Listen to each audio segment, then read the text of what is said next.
I always say this, like when I'm around you, I feel like I could just be a silly goose. A silly goose. The army of silly gooses. The army of silly gooses. Or not. I might change the name to the Silly Goose Podcast. The Silly Goose Podcast. Yeah, okay. Because one-on-one with David Noel is like could be a little basic. Yeah. or deep with David. Going deep with David Noel.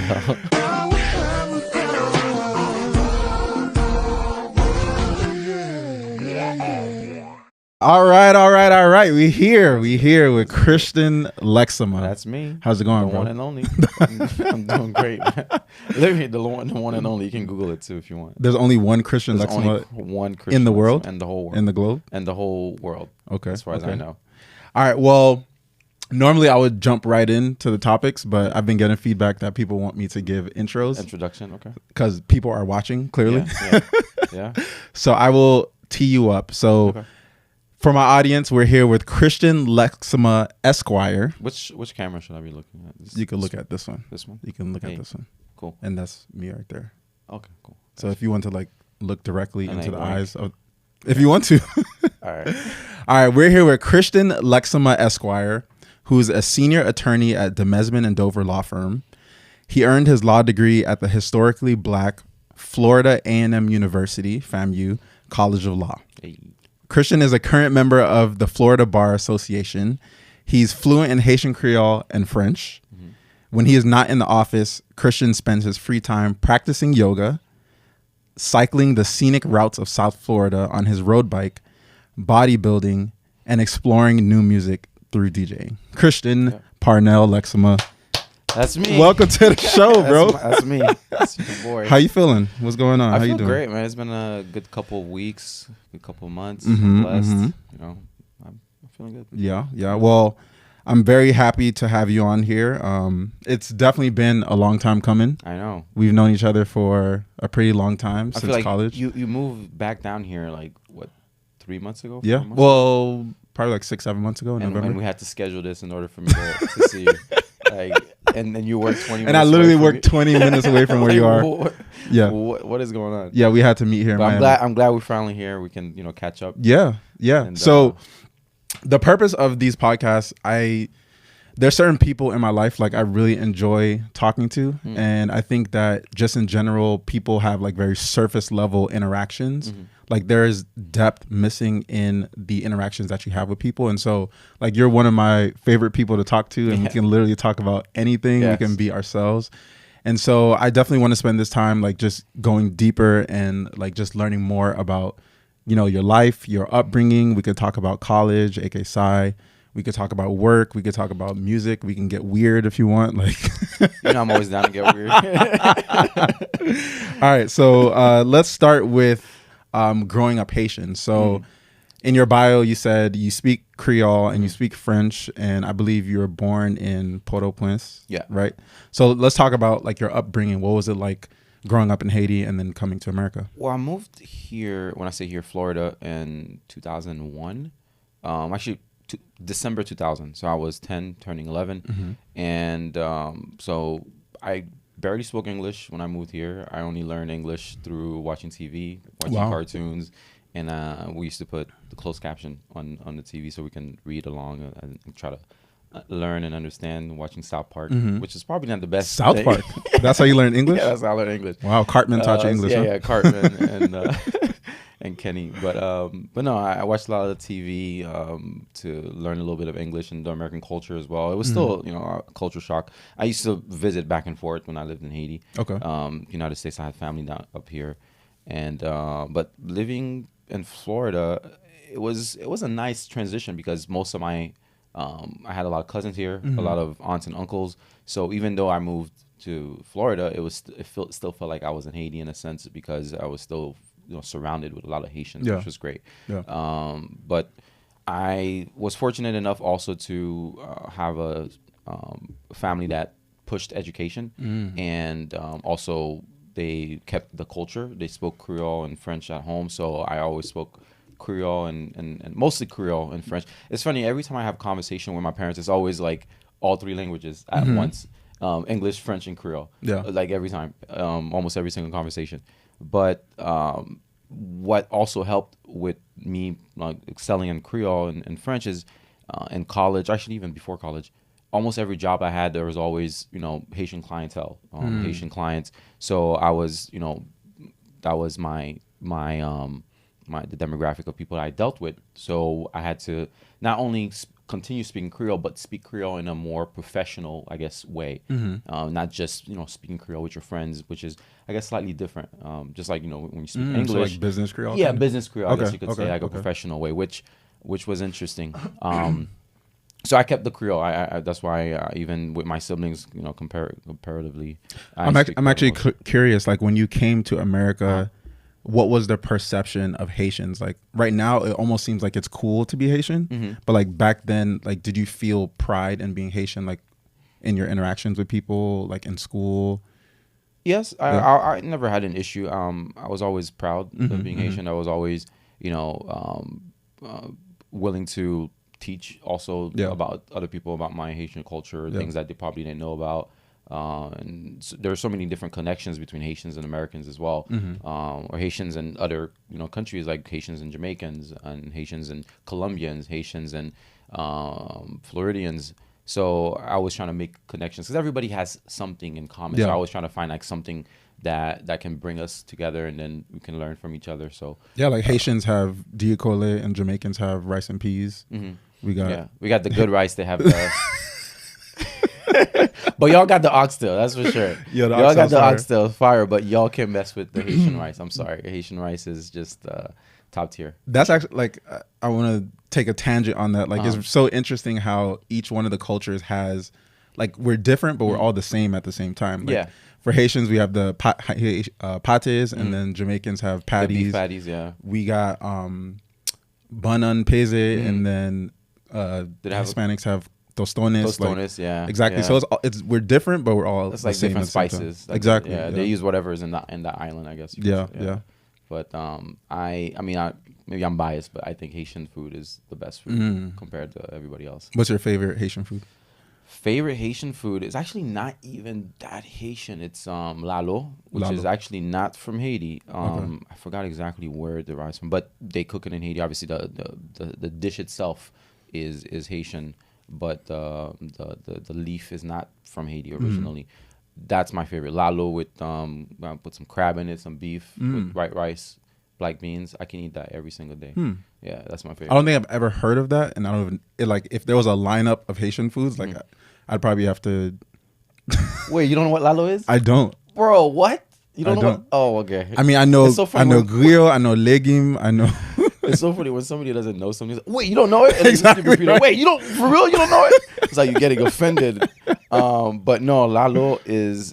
I'm sure you're legume militon. Yeah, it's always a battle between lalo and legume militon. Trust me. Also, it's similar. Lalo is better. No, it's not similar. It's I guess it's the same texture, or it's the same consistency, and people always compare the two. It's like, which one is it? There's always a battle between lalo and legume militon.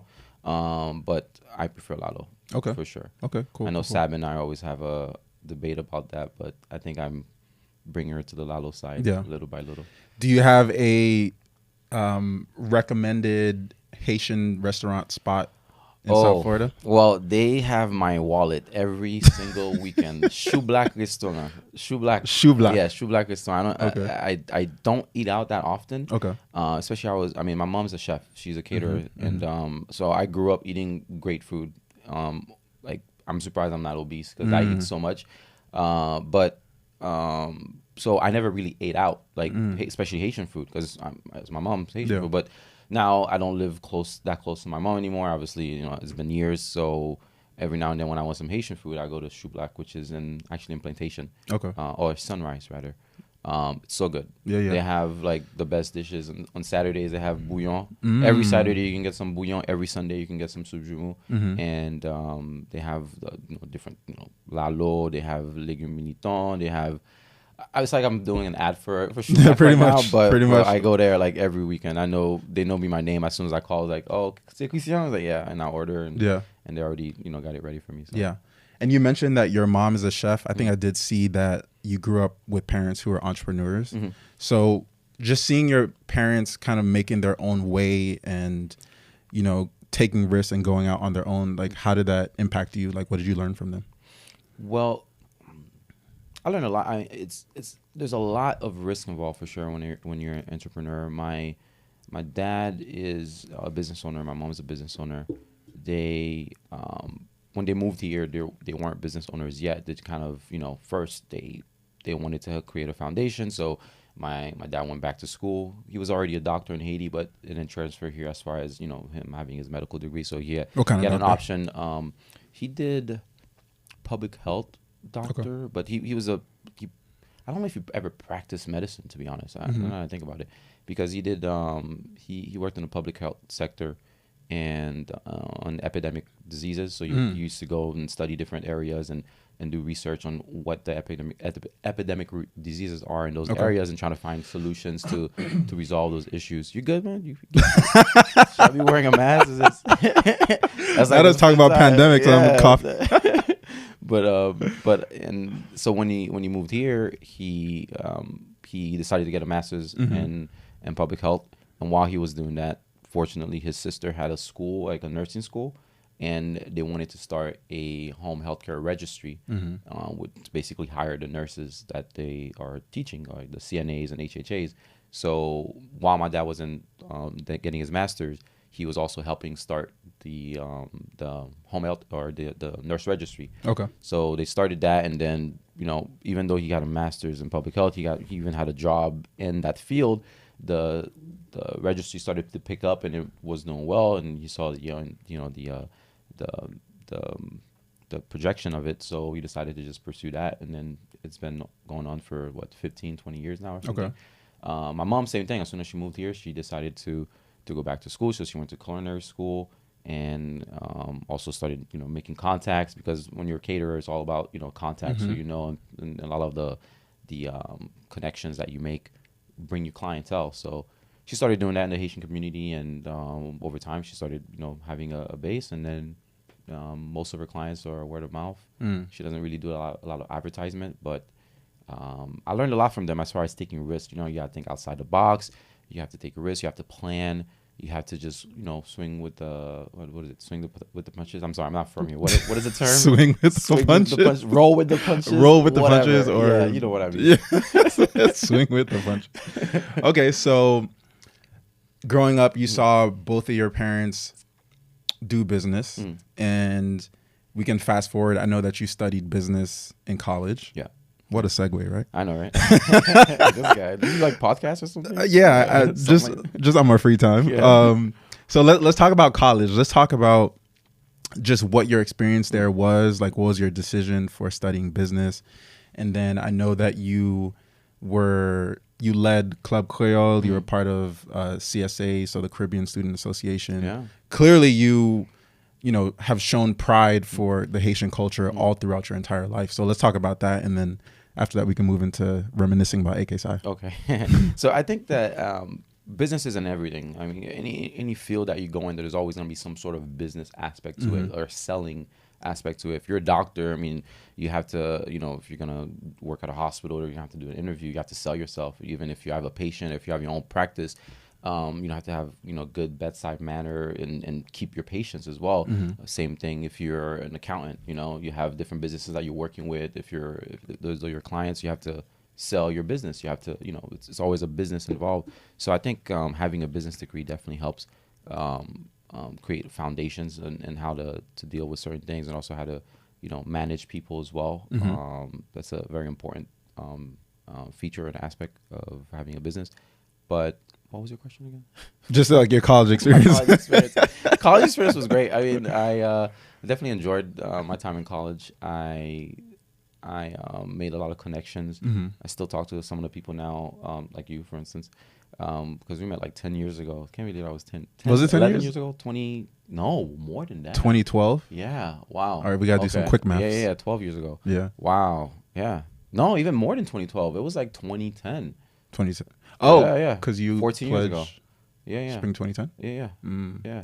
So 14 years ago. Yeah. Anyway, so I still, am in contact with a lot of those people, and I think that college is not, I don't know, now that I'm looking at technology and how advanced everything is, I think I don't even know how I feel about college. I think education is important, but do you have to spend a lot of if you can go to college and not spend a dime, I would prefer doing that, because it's for the experience and being around people, working with people, Yep. but getting educated as well. But everything that, as far as education wise, everything that you're learning in college, you can get resources for free. You can go to the library, you can go on YouTube, you can even get more information on YouTube in the library 100%. than going to college. But I feel like when you go to college, the experience of being there and working with people and having, assignments and deadlines and pressures, that's what you're in college to do, like to be able to deal with that, because it transfers when you're in the real world and you're working for a company, or you have your own business. You have deadlines, you have requirements, you have people to manage. So those skills that you learn while you're in college, that's why also when you're in college, it's important to join clubs, join organizations, not just to make friends, but to be able to know how to work with people in different ways and think outside the box as well, because those clubs and organizations that you join, they try to do fun things, and that's part of having a business. If you're managing people, you don't want to just be robots doing things. You want to have fun as well, because these are people that you're going to see every day, 45, 50 hours a week or more. So you want to create an environment. So having, learning those things while you're in college by being part of different organizations and, dealing with people, you're able to think outside the box and create an environment when you're in the real world or working. It seems like you've thought about this. I haven't. I just, I mean, on the spot. On the spot. Yeah. I think that you're spot on. Like, there's so many avenues for learning information right now. Like you said, YouTube, social media, talking to people, whatever the case may be. And it can even be argued like those avenues move faster than the education system. 100%. Like as technology moves quicker, or as just culture moves fast, like school is not going to keep up. And so I think just the idea of going, leaving your hometown and going to someplace else, like doing college full time and having that experience, one of the benefits on top of the education, like you said, is interacting with a bunch of different people. And I definitely want to segue into Asai and into clubs, because I think that the college experience is, like you said, a microcosm of what you would experience in the real world. Like you interact with different people with different personalities, with different temperaments. You get into different situations where you have to make decisions. You have to live with your consequences. Like there's so much you learn from it. And being uncomfortable also, like when you said moving outside of your area. That's why I feel like it's important to move further away from your home. The furthest away you can move from your home, I think the better experience it will be, because then you'll be even more uncomfortable. You don't have something to fall back on, or you do, but it's like further away, and it's like more difficult to fall back on it, or more difficult to go back to your family, because you have to be uncomfortable in order to grow. You have to get uncomfortable. You have to pass that fear. Like anything in life, like whether it's something simple like riding a bike, as simple as riding a bike, you have to be uncomfortable and get past the fear of falling. Fall, fine, just fall. Learn that it can be okay to fall. Learn how to fall, and then get back up, and then now you know how it feels like to fall. You're not gonna want to fall again, and you want to do everything it takes not to fall. And if you do fall, you already know the experience of falling, then you'll just get back up and keep going again. So it's the same thing with college. I think that's another aspect of it, is being away from home. So that's why, if you're gonna go to college, try to go far. I don't know why are we talking to college kids? Like I mean, we could. That's the demographic. But I think I think the key takeaway from that is to be uncomfortable, and that's one of the things that I sometimes struggle with, because people like to be comfortable, and like, of course. But you have to be uncomfortable. You have to put yourself in uncomfortable positions and situations so that you can grow out of where you are, and then do more and do better. I think it is a valid conversation, and I think when we were growing up with Haitian parents, they always say education is number one, and we had no other choice but to go to college, right? But when you think about the next generation coming up, and we talk about who our target audience is, a lot of millennials are starting to have children as well, and they might be debating whether it still makes sense to go to college. Like if you can make money being a YouTuber, or you can make money being a content creator, wasn't that the whole point of going to college, to get a good job, to have financial security for your life. And so I think it is a valid conversation. And I want to move into talking about AK Asai and talking about what we learned in that experience. And in one of my previous podcasts, I talked about how being in the drama club was one of my most formative experiences in high school. Yeah, I listened to that. That was a good podcast. Thank you. I think second was probably being part of AK Asai. For people who don't know what AK Asai is Alpha Kappa Psi. It's the world's largest professional business fraternity. I was the recruitment chair. I was the parliamentarian. I was the vice president of membership as well. So that was probably my first time being in an environment where I was given responsibility, like leadership responsibility.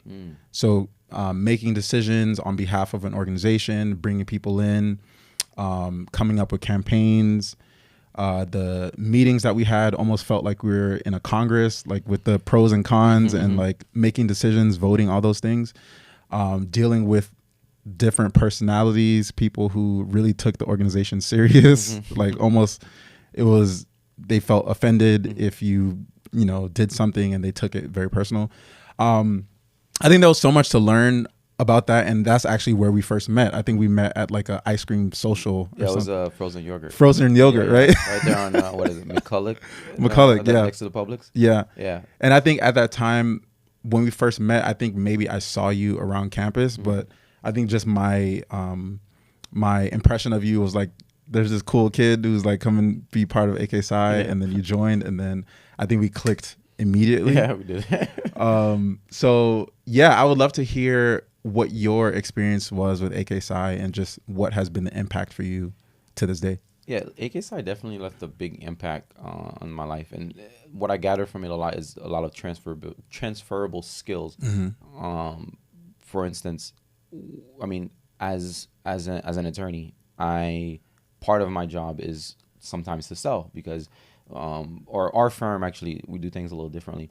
I don't know if all firms do this way, but whenever you call a law firm, most of the times you don't speak to an attorney first time.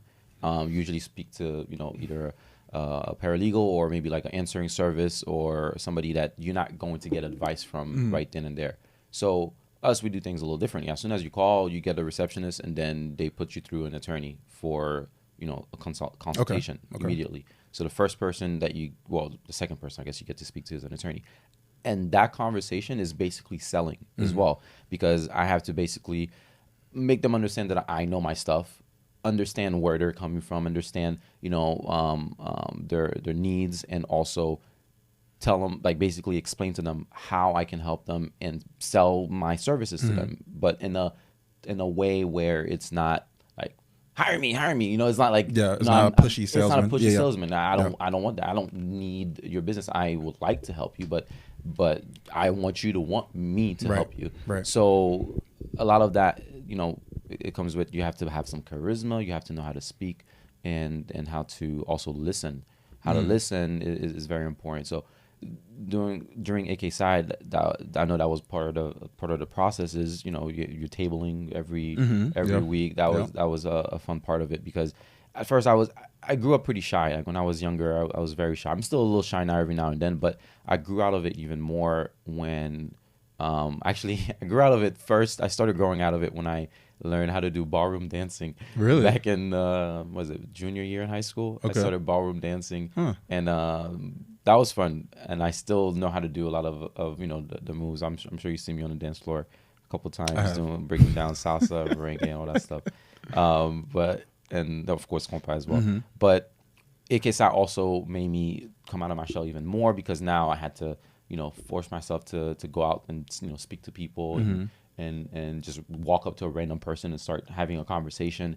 And I feel like tabling was underrated. Like it was something that I don't think many people wanted to do, and we kind of had to sign up, and it became mandatory that each person had to do a certain amount of hours throughout the week. But like, as you're talking about it, I'm realizing how much it brought us out of our shell, and it helped us become salesmen, to the point of like, you're not trying to sell something, you're trying to sell the passion that you have Mm-hmm. for the organization that you represent, Yeah. which is completely transferable. Yeah. And it's not at that point. It's not. It doesn't even feel like you're selling. You're Right. just like, hey, this is what we're about. Yeah, Like, yeah. I'm just talking about what my club is doing here, Mhm. and if you want to join, Yeah. come through. So it's the same process. Yeah, it's that was part of it, and also working with people, dealing with people, Mhm. different personalities as well, like you mentioned earlier. All of that is transferable to things that you're doing in the Mhm. workplace as well. You have different groups, different tasks that need to be completed, Mhm. and meetings that can get annoying sometimes too. How to structure the meeting, make it Mhm. so that we're not How to wasting run time. efficient meetings. Yep. Exactly, that's Yep. very important. Yep. You don't want to just sit there and have conversations and then an hour goes by and you only get one thing done. Yeah. No, you should have it program, have some sort of schedule of Mhm. itinerary, An which we're agenda. going to talk Yep. about, an agenda, which Yep. we're going to talk. I don't know, I can't think about that word, agenda. Yeah. I think another really big part of AK Psi was the interviews that we did. Oh yeah. So every pledge, like within the pledge class, they had to interview every single brother, Mm-hmm. and that's another example of we pretty much learned how to get to know someone deeply in an initial meeting. Yep. So like I don't remember if it was 30 minutes or 45 or an hour, but like literally you're interviewing with 100 people, Mm. and you have to understand like their motivations for coming to college. You have to understand their passions. You have to understand their career aspirations. And when you go through all of those reps, it just makes you even more prepared in the future for networking, for like getting to know someone and connect with them very quickly. Yeah. Yeah, definitely. And Yeah. till this day, I still network now, and I still use those same things. Yeah. The same concepts when I'm networking. And part of it is while you're learning about someone, it's also good to connect them together with other people as Yeah. well. So it's a good skill to try to remember certain things about people, so that when you're introducing them to somebody else, hey, this is such and such. He does, crafts beers at home sometimes. You should, talk about that, whatever. And then also the admin part too is like, even before having those interviews, we had to email them to set up the interviews. Yeah. And that's another thing. It's like, hey, here's my availability. I'd love to connect with you, such and such. We had a lot of preparation with building our resumes, writing cover letters, writing down what our vision and our goal was for our lives. Like literally there was so much that we learned about AK Psi, and I personally feel like it was a blessing that I stumbled on AK Psi organization, because a lot of my best friends came out of there. Yeah. Yeah. Same. It organized your life essentially, or it forced you to put yourself. Until this day, I still, because I remember I used to like have a calendar here and there, but not really be strict with it.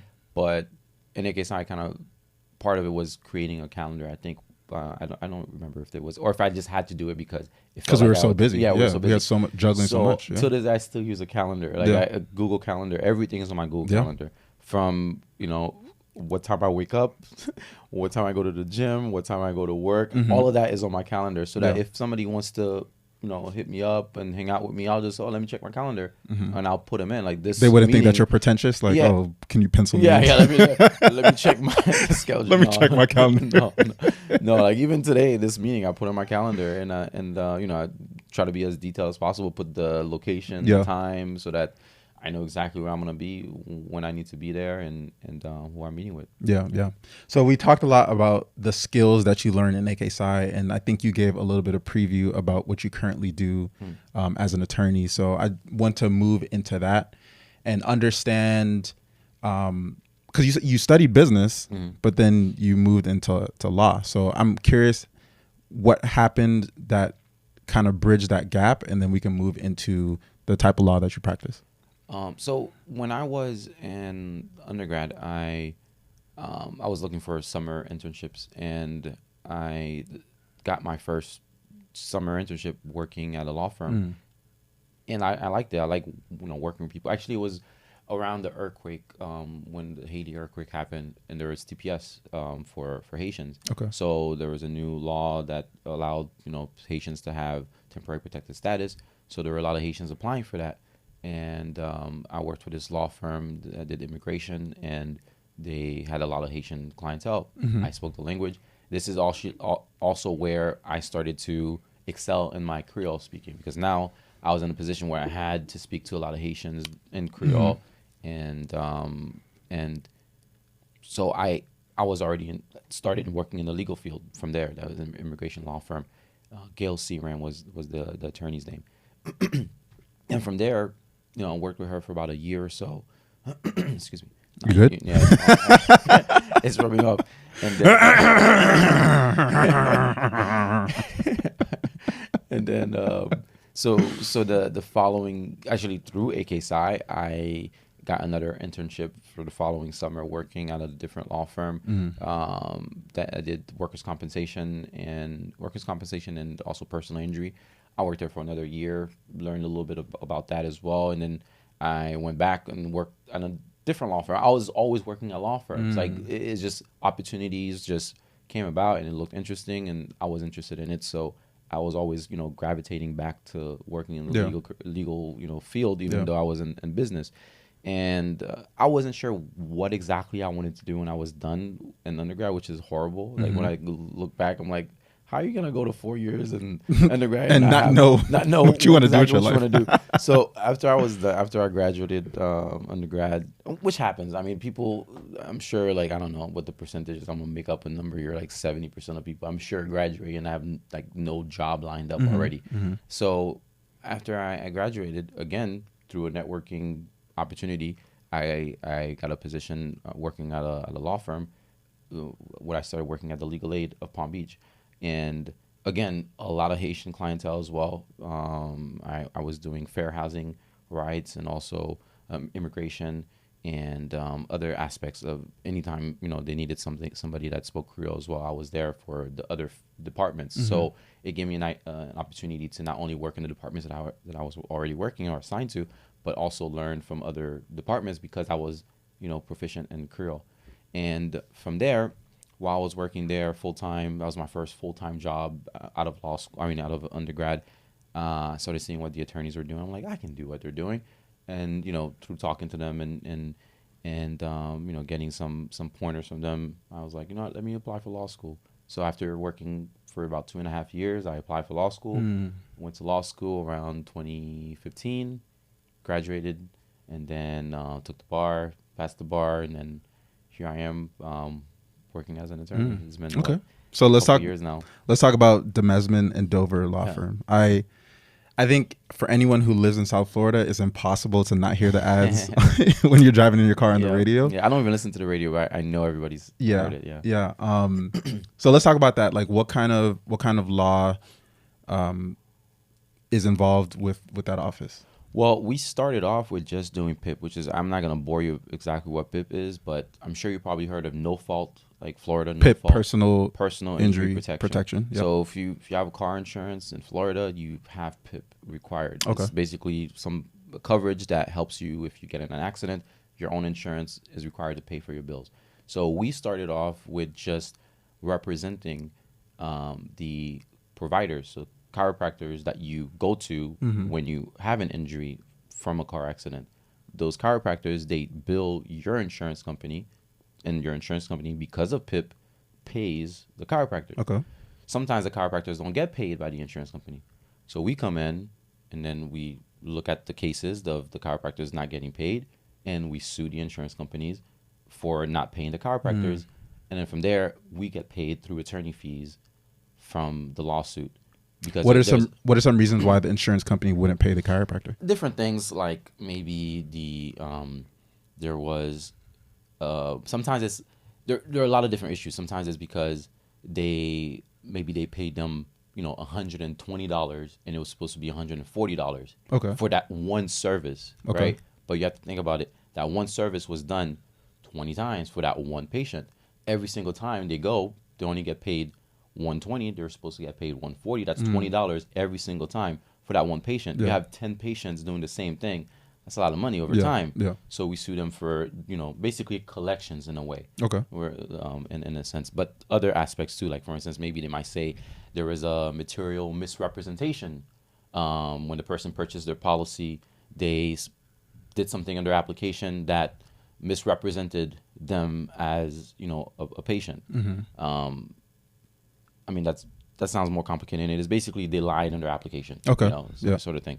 So that might be an issue. So we investigate and look, to see if there's actually material misrepresentation, and we try to find a way to get the chiropractor or the provider their money paid by the insurance company. So that's how we started. That's how you started. Yep. Exactly. And then while that was happening, we're also building our PI department, the personal injury department, basically the beginning of the process when the person first gets injured and goes to the chiropractor and sues for the negligence that they suffered. Okay. Or the damages that they suffered from someone's negligence. So. And it's mainly car accidents, or is it like no? It's workplace. Everything. Okay. So car accidents is the most popular one because that happens, especially in Florida, very often, and there's most likely an insurance company involved. So there's not guaranteed, but there's a higher guarantee of money. And I actually want to go on a tangent on this because we're talking about law firms. So there's a lot of. One thing I would say about the advertising of Demesmin and Dover, it always feels classy. It always feels elevated. It feels personal. It feels like you guys are looking out for us. But then there's other law firms, and we're not going to name them, but they'll have jingles or they'll hire a voice actor. They'll hire a voice actor, or they'll have rap songs. Yo, have you been injured? It's like, bro, I know that's not you. Like, where do you stand on that? Is it like they're doing what they have to do to be memorable and like stick in people's minds, like especially when you get into an accident or you're in that moment where you don't know who to call, you're gonna lean on what your memory of like whoever you remember? Yeah, basically. I mean, I don't know exactly what the other firms how they market and why they market, but part of it is being creative. Like for instance, a big one, Morgan & Morgan, very creative for the people. Yeah, for the people. Or 411 Pain? Yeah. But 411 Pain is not even a law firm. It's a referral service. Got it. So they refer to other law firms. But like you have to be creative. You have to think outside the box. You have to be funny. You have to also be current as well. And some people don't even advertise at all. Some people just it's through word of mouth because they get or they have a referral service. They just hire out or whatever. But I mean, there are different styles. You can do your own thing, and I think these guys, Victor and Jeremy, they really thought outside the box. They market it, they market in different ways, especially in the beginning, like two young guys making a lot of noise in the industry, and we went from having like 5 people working at the firm. Now we have over 100 people. We started with just one department. Now we have like 5 or 6 different types of departments. We do personal injury, we do PIP, we do workers' compensation, criminal defense, also consumer law. What else? I think that's it. Okay. Yeah. So for property damage as well for homes. Property damage? Yeah. For just the regular Joe Schmo who is looking for a firm to represent them, what are some things that they should look for? Like, what is the differentiating factor where it's like, I go with Demesmin Dover over any other firm that I can choose? Not hiding the ball. Like I don't like when so often I get a call from somebody who just came back from another law firm and they got dropped, or they got the firm basically let them go and didn't tell them why, or didn't give them an explanation, and they come to me and say, I have no idea why. Sometimes they may have told them and maybe they didn't remember, but I feel like most times they don't. And we take our time to explain everything so that when you're getting whatever you're getting, like whatever the results are, you understand why the results are the way they are. Some people go, oh, my cousin, they got in an accident, they got $100,000. Well, did your cousin tell you the reason why? Like, did they go explain everything that happened to them, the types of injuries they had, what they did for treatment? So they think, because a lot of people are not explaining the process, which is, it does take some time, and also you have to explain it in a way where where you can understand it, for somebody who doesn't do this every day. But I think it's important because you want to know what happened, what's going on, like why is this happening to me but not to the other person, and vice versa. So I would say taking your time to explain, we care more for that. Okay, cool. And then you talked about, I don't think you got that reference though. I did not, but I'm gonna get it. Because our saying is we care more. Oh, okay. Yeah, Okay. yeah, okay. I guess you don't hear enough of our commercials then. I guess not. Huh? So I'm about to do a fire segue. So you talked about chiropractors and taking care of your body, and one of the things that I know that you really enjoy doing is working out. Yeah. So going to the gym and cycling. So I think we've done like multiple competitions on our Apple Watch, and you probably beat me like, I don't know, 8 times, and I probably won twice. But you're one of the few people who I know who's just like super consistent with fitness and working out. And I think that you have this super simple equation of losing weight. It's just like work out more and eat less. I think you said that. I feel like people complicate things so much. I mean, there are some complicated situations. Don't get me wrong. Everyone's a little different. Right. I can only speak to what I've done for myself, but there's so many things out there on social media. You see all these different types of workouts. You see these fad diets. You see these, people, only eat carbs, or don't eat carbs, or only eat, this. Don't drink water. Only eat, food that starts with the word, whatever. Like, what are you doing? Like, only eat red foods. Like, bro, it's very simple. Right. Calories in, calories out. Right. So if you're burning more calories than you're consuming, you're gonna lose weight no matter what. It's just a matter of, eating the good foods that enhance, or not enhance, but that promote muscle growth. So having more protein, which promotes muscle growth, will help with that. So if you burn 2,500 calories and you're eating 4,000 calories, you're never gonna lose weight. You're gonna keep gaining weight because you're eating more than you're burning. And I think, I don't know when I started having such a very consistent routine. Yeah. It may have been a coping mechanism in law school, and also when I was studying for the bar, especially. It's just kind of grounded me, because I usually start with my workout in the morning. That's the first thing I do. Yeah. And I try to make it very consistent. Like, it's either I'm gonna cycle or I'm going to lift every single day. And some days you have to listen to your body as well. You might wake up, especially like, I'm 34, Zogamun Babran, like they say. So like, man, as soon as I turned 30, my friend was like, wait till you turn 30, your back is gonna start hurting. I was like, man, well, what you talking about? And then you wake up 2 weeks later, you wake up with that. Like, every time you get up, you have to grunt. Here we go again. So, but I think that it's also important to, do recovery as well, especially when you're like stretching and, doing some yoga, and also eating properly, not drinking as much, this type of thing. So you only have one body, unless, you're Kim Kardashian or something, you want to get more bodies or whatever, you can purchase those, but you only have one, body that you're going to live in. So why not make it the most efficient body possible? And your mind as well. Like, if you're eating crappy food, then your mind is going to get affected as well. Your offspring are probably going to be affected as well. If you don't have children, you're trying to have children, you're eating all this junk and smoking cigarettes and all that stuff, it's not going to be a good process or a good outcome for your future. So for people who maybe spend a lot of time sitting down, working in an office or whatever, or working from home where they don't move around that often, like, I don't think that you're a workout expert, but I'm curious, like, what is your recommendation on what's like the minimum workouts that you can do to kind of stay fit, whether it's like exercising certain muscle groups or doing certain kind of activities, whether it's cardio or lifting? What would you recommend as like the bare minimum? I would say figure out what your goal is first and then work your way from there. If your goal is just to look good, look okay, like the silhouette of your body with a shirt on is fine, then don't eat as much. Maybe eat, I try to eat maybe 4 to 5 times a day, but I'm not eating like a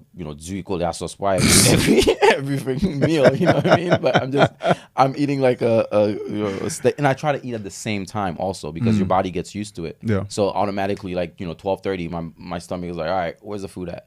So if you stay consistent with eating the same amount of food every day, and every now and then, obviously you can have like a cheat meal or whatever it is. But if you try to stay as consistent as possible and keep it below a certain amount of calories, and you burn a little bit more, especially now you have technology, you have your Apple Watch, you can see how many calories you're burning. Do that for like maybe 2-3 weeks or maybe a month even. Try to be strict with it, and after a while you're gonna get used to it. You don't have to calculate it every time. I'm not saying to even count your macros. You don't have to do that or count your calories. Just get a ballpark idea of what it is, if that's your goal, is just to look okay, look good. Yeah. But now if you want to do something more, then obviously you're gonna have to be a little bit more consistent and go to the gym, lift weights and all that stuff. I mean, you don't even have to go to the gym per se. If you just want to look like you have muscles, you can do push-ups, you can do pull-ups, you can do a lot so of there's like body. easy stuff that you could do at home. Yeah, there's a bunch of easy stuff. There's so many, especially YouTube, man. Like I use YouTube as an example. So I like anything and everything I don't know about, and I want to just quickly learn something. I just go on YouTube, like, or Google it. It's right there. You have a phone, just pull it out and start Googling whatever you need to Google, or YouTube, whatever. If I'm at the gym and I'm like, all right, I've been doing this and I don't really like the way this one feels. Is there a different way? Just go on YouTube and other back exercises that focuses on your lats, and then look something up. And there are different scientific versions as well that you can find, and go from there. And I know that have fun with it too. That's the other thing. Have fun with it. I feel like it's so much fun, to me at least. Sculpting your body, like you're able to see, all right, this is how you were before. Take a picture, and then how you're going to be in a few weeks. You just take progress pictures and see the development of your muscle growth and everything like that. It's a lot of fun to me. Yeah. And really quick, I know that you really enjoy cycling, and I think almost everyone in your family probably has a bike or something. Like I converted everyone. Exactly. What do you love the most about cycling?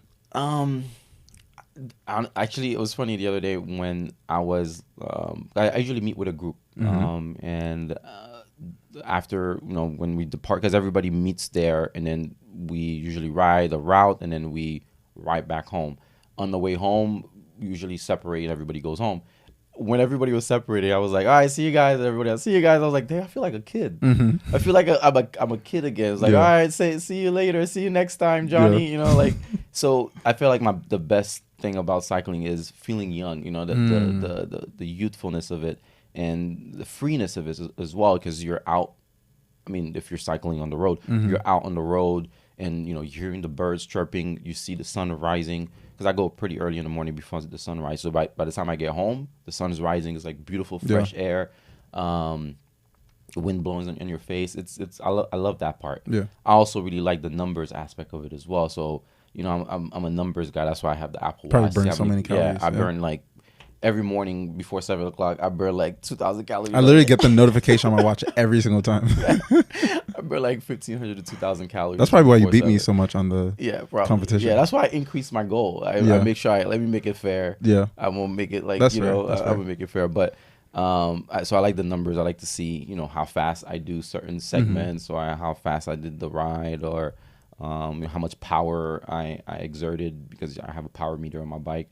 I'm gonna get more technical, so I'll just stop it right there. I like the more technical stuff, that'll be for our next conversation. Whenever that happens. So I feel like the time has flown by very fast. To wrap it up, I think that this conversation and just where we are right now is just a moment in time. This is like a time capsule of how far we've come. When you project yourself 20 years into the future, or 30 years or 50 years, what do you want your legacy to be? Ooh. That's a great question. I've been thinking about like questions similar to that. I think that life is so short, and that sounds so cliche. Life is so short, obviously, but there's just so much going on all over the world, and I feel that, me at least personally, and I think a lot of people as well, there's a fear out there, a fear of doing something because you don't know what's going to happen. And I want to be someone who inspires to push through the fear. So if somebody were to, the legacy I want to leave, I guess, is to be fearless, and do as much as you can, and not care, but not fear what a possible negative outcome. Prepare for it if needed, but don't prevent yourself from doing it because of fear. And I think that's something I struggle with, but that's something I'm working on as well, in trying to push through the fear of anything that you're doing. That's why I try to create difficult situations for myself, and start my morning with a hard situation, like going to the gym, putting up weight and pushing myself, because you're pushing through something that you might not think you can do, but you did it. And then, or if you didn't do it, next time you do it, and every day you try to succeed through that. So I try to start my day like that, so that it can set me for the rest of the day. And just the next time I'm making a call, or I'm doing the next thing, if I had a little bit of fear, I can push through that and just go through it, and make the next move or make the next decision, and go keep pushing through. So for now, I think that's what I would want my legacy to be, to just do it. All right. Okay, like Nike. Well, with that, Christian, it has been an honor. You're one of my really best friends. Yeah, I really appreciate us making this time to do this. I always say this, like when I'm around you, I feel like I could just be a silly goose. A silly goose. The army of silly gooses. The army of silly gooses. Oh man, I feel like you should definitely have that. Your friend said that. Yes, when was that podcast? That was like a couple weeks. I don't ago. remember when we recorded it, but it did get released yesterday. That stuck with me. Army of silly gooses. But for real though, like I feel like I could just be a silly goose. Yeah. I feel like I wasn't a silly goose enough in this podcast, but I definitely would like to do more. Okay. Or not. I might change the name to podcast. the Silly Goose Podcast. The Silly Goose Podcast. Yeah. Okay. Because one-on-one with David Noel is like, could be a little basic. Yeah. or deep with David. Going deep with David Noel. Christian, Lexima, I really appreciate you, man. Thank you for coming on. Thanks for having me, bro. Going deep.